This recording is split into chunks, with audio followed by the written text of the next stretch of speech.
Bonjour à tous, aujourd'hui on se retrouve sur une nouvelle vidéo de Lilo Féminin.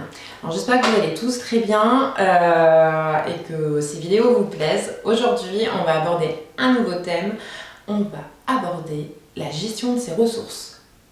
Alors qu'est-ce que j'entends par la gestion de ses ressources? C'est tout le capital et l'énergie que nous avons. Ça, c'est un capital. Alors, au fur et à mesure du développement personnel, vous allez voir que ce capital et ces énergies sont complètement illimités. Et ça, c'est le principe du développement personnel. Mais avant d'arriver aux stratosphères de l'énergie, où vous allez pouvoir dormir que quelques heures et être super en forme le lendemain, vous allez pouvoir croquer la vie à pleines dents, en fait, avant toute chose, il va falloir gérer ses ressources. Il faut juste l'accepter. En fait, les ressources au départ, elles ne sont pas illimitées. On a énormément de choses à faire, une vie tous extrêmement prenante, peut-être une famille à gérer, un travail avec des contrariétés, un déménagement, enfin, énormément de choses. La gestion des ressources, en fait, et ça permet d'être honnête avec soi-même. Qu'est-ce que je suis capable ou pas de faire en ce moment? Qu'est-ce que je peux mettre en place qui me coûte pas spécialement d'énergie, qui ne va pas pomper mes ressources pour avancer dans le bon sens. Et ça, c'est important. En fait, il faut d'abord être honnête avec soi-même. De quoi avons-nous besoin maintenant?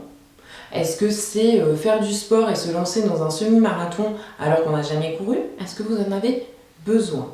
Peut-être pas. Alors, que ça soit quelque chose dont on a envie sur du moyen terme, oui, et ça c'est très bien. Mais simplement, avant de se mettre la barre si haute, il faut voir les ressources qu'on a. Est-ce qu'on arrive à dégager assez de temps pour mettre quelque chose en place? Est-ce que ça ne va pas pomper trop d'énergie, etc. En fait, il faut pouvoir accepter que nos ressources ne sont pas, dans un premier temps, illimitées. Et en acceptant ceci, ça va vous permettre de mettre des choses en place qui sont logiques pour vous à l'instant.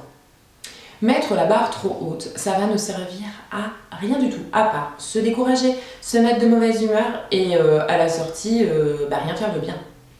Quand on accepte nos ressources, là, on peut prioriser les choses importantes. Il est difficile, souvent vous allez entendre dans le développement personnel, vous êtes capable de tout faire, vous avez toutes les ressources nécessaires, etc. Oui, bien sûr, mais sur du long terme avec énormément de travail sur soi. D'abord, il faut juste être honnête. Alors si vous avez un projet, quoi que ce soit, en place, gérez vos ressources. Est-ce que je suis capable de mener ce projet à bien? Bien sûr. Mais comment le mener à bien? Si c'est pour courir dans tous les sens, être extrêmement fatigué, ça ne sert à rien. Donc il faut gérer ses ressources pour vous et accepter que, dans un premier temps, on n'est ni Superman ni Wonder Woman. Les choses vont venir. Mais en acceptant les choses que vous êtes capable de mettre en place, même si elles sont toutes petites, en fait, si vous voulez, le changement et la gestion des ressources, ça va devenir complètement exponentiel dans votre vie. Ça, il faut s'en rendre compte.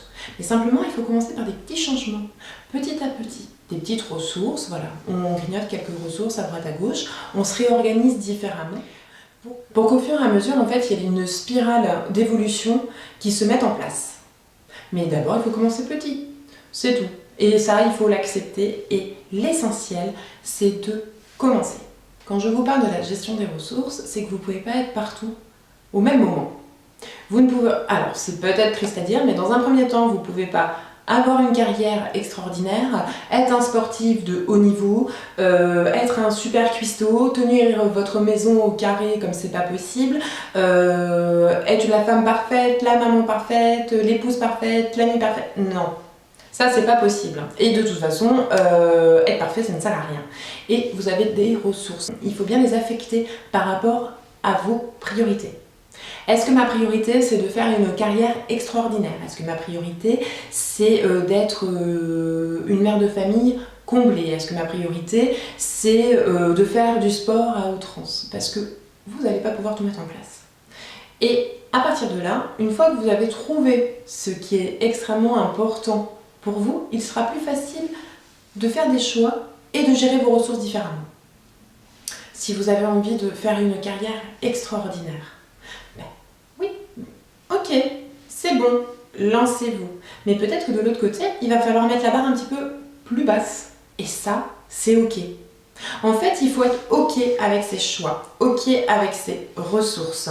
Quand on est fatigué ou même quand on passe une période un petit peu difficile, avec beaucoup de stress, etc., on ne peut pas mettre la barre si haut.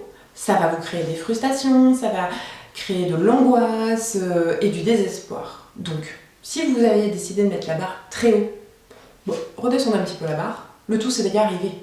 Et la gestion de vos ressources, quand vous êtes OK avec les ressources que vous avez à l'instant T, ça permet d'évoluer dans le bon sens. Parce que les ressources, elles sont inépuisables. Mais simplement, il suffit pas, enfin c'est comme tout, il faut attendre que la batterie se recharge. Donc elles sont inépuisables, certes, mais il faut y aller doucement. Et plus vous allez en fait gérer vos ressources différemment et augmenter, vous allez augmenter en puissance. Alors j'espère que ce petit conseil du jour vous a plu. On se retrouve très vite pour une nouvelle vidéo. N'hésitez pas à mettre des pouces et à très bientôt.